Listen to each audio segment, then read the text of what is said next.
Bună ziua, mai bun! Iată-ne din nou la totul despre zmeu.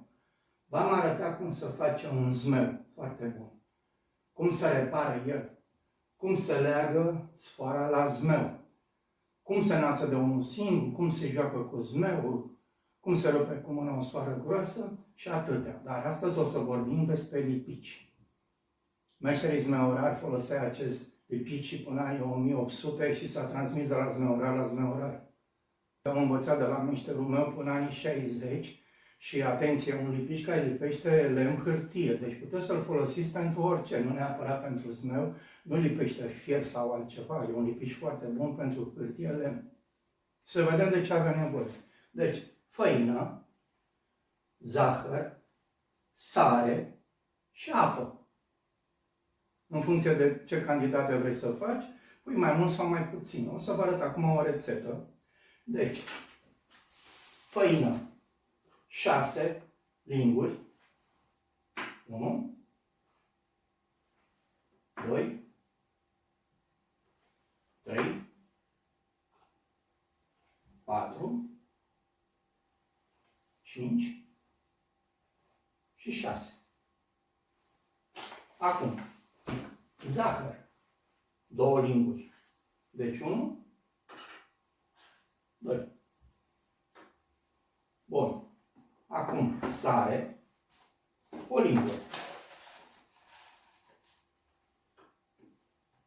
Și apă, un pahar. O să mergem să vedem cum să facem. Într-un recipient mai vechi, puteți să amestecați cu o făculiță,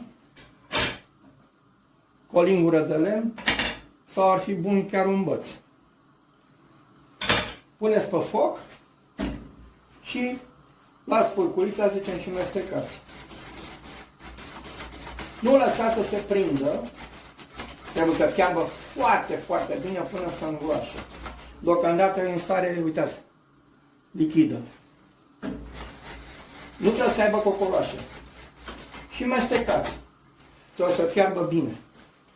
Trebuie să fie foarte gros, așa ca o mămăligă, adică pur și simplu nu apă chioară, trebuie să fie la culoarea maronie aproape și atunci e tare și e foarte bun de lipit.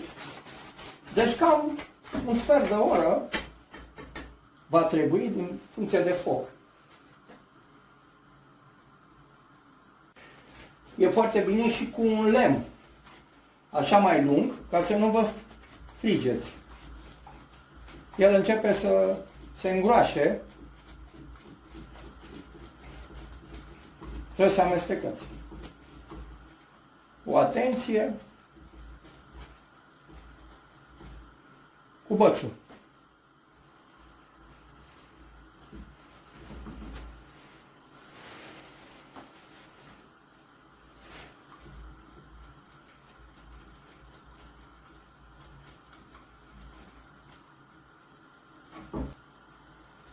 El trebuie să fiarbă bine, că dacă rămâne doar făină cu apă, lipește, dar nu are forță. Fierberea lui îi dă forță. Uitați, mestecați așa, nu vă grăbiți, va fi foarte bine, a ieșit bine.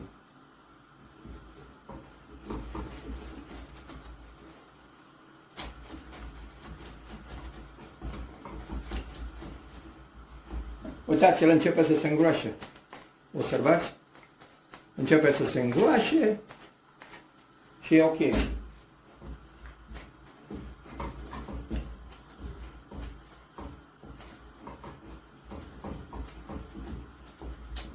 Uitați, din ce în ce mai tare. Vedeți?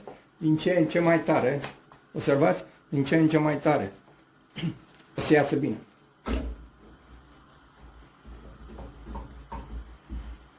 Dacă nu fierbe bine, nu o să fie bun.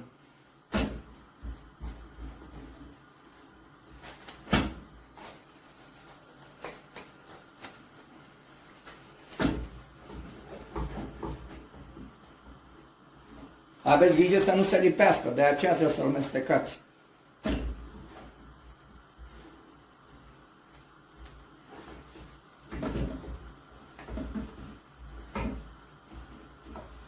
Observați cum se amestecă. Observați. Din ce în ce mai tare.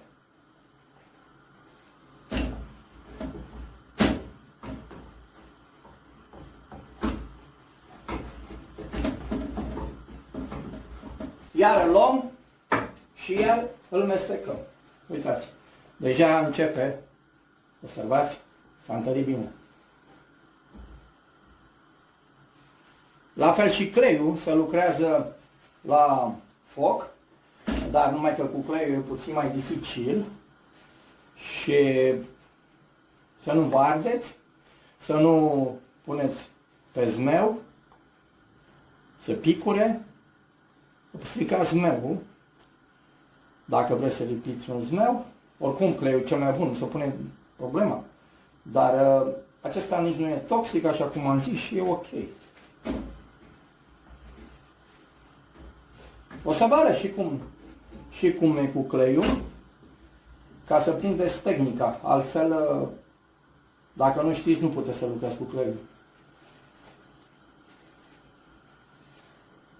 Uitați. După ce l-ați făcut, îl puneți în recipiente. Depinde de cantitate, mai mare, mai mic. Deci el trebuie să fie, uitați, deci foarte tare. Observați. Atenție, eu vreau să vă învăț și să nu faceți greșeli. La lipici, atenție mare, nu te apuci să lipești un zmeu, să-i pui speteaza dacă nu controlezi lipiciul. Cum se procedează? Deci, luăm lipiciul, da? Dăm pe un băț, pe o spetează, da? După care punem așa o hârtiuță, observați, așa, așa, și o lăsăm eventual până a doua zi. În momentul în care tu tragi așa și se dezlipește, nu este bun. În momentul când ai tras, hârtia trebuie să rămână pe băț. Atunci este bine.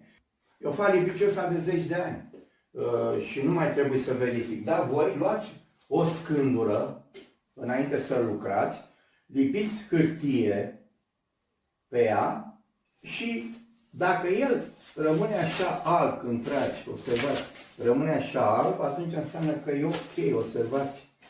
Deci trebuie să rămână lipit așa, atunci înseamnă că e bun. Sau altă metodă, uitați, faceți așa, vedeți, e lipit, atunci e bun și puteți să continuați să lipiți cu el, altfel nu.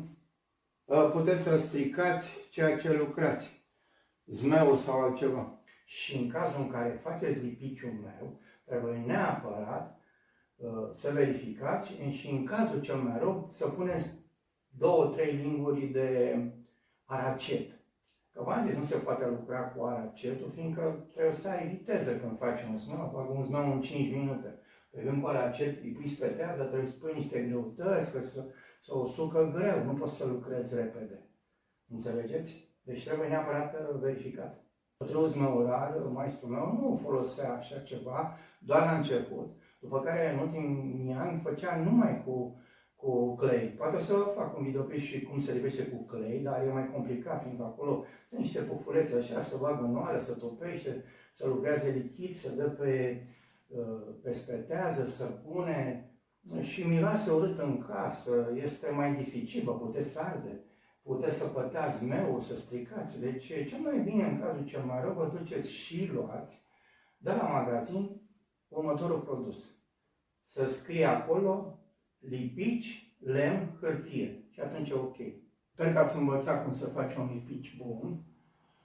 Dacă vreți să învățați cum să faci un zmeu, cum să face garda la zmeu, gura zmeului, cum se înalță un zmeu de unul singur, cum te joci cu un zmeu, cum se rupe o soară foarte groasă, puteți urmări în cursul meu. Totul despre zmeu, unde veți găsi niște date pe care nu aveți de unde să le luați. Nu mai este acei zmeurari de altă dată și deci aș vrea ca să învățați, să duceți mai departe tradiția acestui zmeu.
achiziționați cursul Totul despre zmeu și veți deveni un foarte bun zmeurar.